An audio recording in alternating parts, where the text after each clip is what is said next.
आज मैं BA second year education में आदर्शवाद के बारे में बता रही थी, कल बताया था। उसके आगे मैं आदर्शवाद में आज बताऊंगी कि पाठ्यक्रम तथा आदर्शवाद। क्या बताऊंगी आज? क्या बताऊंगी? पाठ्यक्रम तथा आदर्शवाद।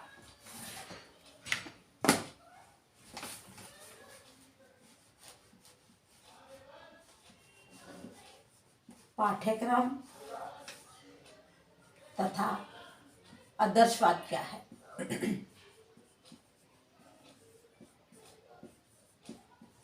पाठ्यक्रम तथा आदर्शवाद क्या है? कहता पाठ्यक्रम जो आदर्शवाद का पाठ्यक्रम जो है मानवीय विचारों और आदर्शों के ऊपर जो है निर्भर करता है। इसमें शाश्वत मूल्यों तथा सत्यम शिवम सुंदरम को जो है महत्वपूर्ण स्थान दिया गया है। किसको महत्वपूर्ण स्थान दिया गया है? सत्यम शिवम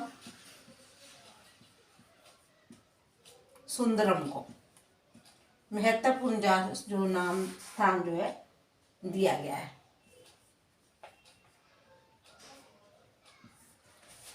कहता है इसके अनुसार, इसमें जो है इनके अनुसार जो है पुष्प ज्ञान, पुष्प कला तथा पुष्प शिक्षा जो है प्रत्येक विद्यार्थी के पाठ्यक्रम में शामिल कर देना चाहिए। शिक्षा के प्रत्येक विद्यार्थी के पाठ्यक्रम में क्या होना चाहिए? कहता पुष्प कला होनी चाहिए, पुष्प ज्ञान होना चाहिए। क्या होना चाहिए? पुष्प ज्ञान, पुष्प कला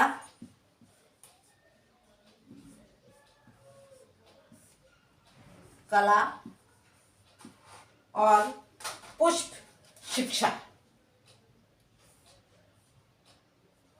पुष्प शिक्षा इन तीनों चीजों को शामिल जो है कर देना चाहिए। इसके साथ पाठ्यक्रम में शामिल करने से क्या होगा कि बच्चा जो है इन चीज़ों के बारे में, पूरी कला के बारे में, किसी चीज़ के ज्ञान के बारे में, शिक्षा जैसे पुष्प के बारे में पूरी जानकारी वो ले सकता है। कहता है इसके साथ साथ जो है जीविका उपार्जन से संबंधित विषयों को भी पाठ्यक्रम में शामिल किया जाना चाहिए। कहता जर्मन के शिक्षा शास्त्री हर्बर्ट ने मनुष्य की आध्यात्मिक उन्नति के लिए कहा था कि चरित्र एवं नैतिक विकास के मूल्य के ऊपर जो उन्होंने जोर दिया था कि तभी जो है आध्यात्मिक उन्नति तभी हो सकती है जबकि विद्यार्थी का जो है नैतिक ज्ञान और उसके चरित्र का जो है अच्छा निर्माण किया जाए। कहते हैं इसलिए उन्होंने पाठ्यचर्या में भाषा, इतिहास, भूगोल, साहित्य, संगीत, गणित आदि विषयों को भी शामिल किया। और आदर्शवादी अपने पाठ्यक्रम में जहाँ एक शारीरिक शिक्षा को भी महत्व देते हैं और दूसरी तरफ जो है प्राकृतिक वातावरण की जानकारी के लिए वो जीव विज्ञान, रसायन विज्ञान, भौतिक विज्ञान आदि विषयों को भी जो है महत्व देते हैं। इसके बाद आता है शिक्षा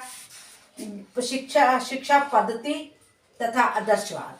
जिसके बाद हम क्या पढ़ेंगे? जो पाठ्यक्रम तथा आदर्शवाद था, अब इसके बाद पढ़ेंगे शिक्षा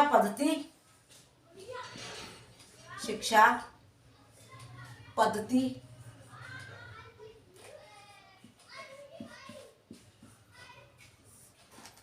तथा आदर्शवाद।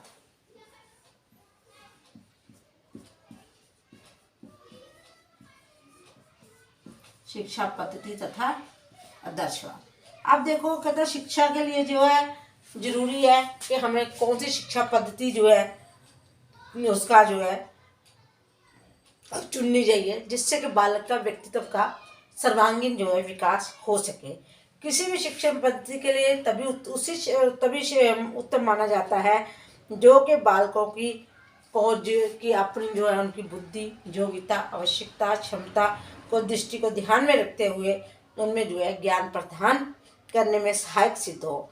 इसलिए आदर्शवादी जो है किसी विशिष्ट पद्धति को नहीं स्वीकारते। उनके अनुसार पद्धति का निर्धारण जो है उद्देश्यों को सामने रखते हुए उन लक्ष्य को प्राप्त करने के लिए जो शिक्षा पद्धति अच्छी हो उसी को जो है अपनाना चाहिए।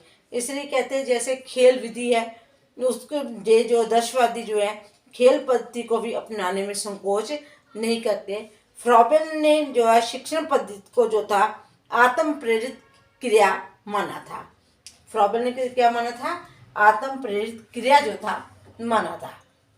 इसके बाद आ जाता है शिक्षण विधियां। क्या आता है? शिक्षण विधियां।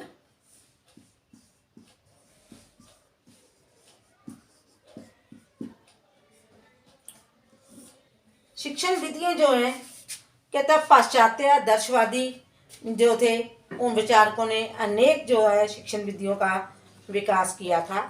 कहता सुकरात ने प्रश्न उत्तर विधि को जो था महत्व दिया था, और उसने इसके बाद सुकरात के बाद प्लेटो ने जो था प्रश्न उत्तर विधि के आधार पर जो था संवाद विधि का विकास किया था। और प्लेटो ने के जो है शिष्य कौन से थे? अरिस्टोटल थे, जिसको अस्तु कहते हैं। उन्होंने आगमन एवं निगमन विधि को जो था बल दिया था।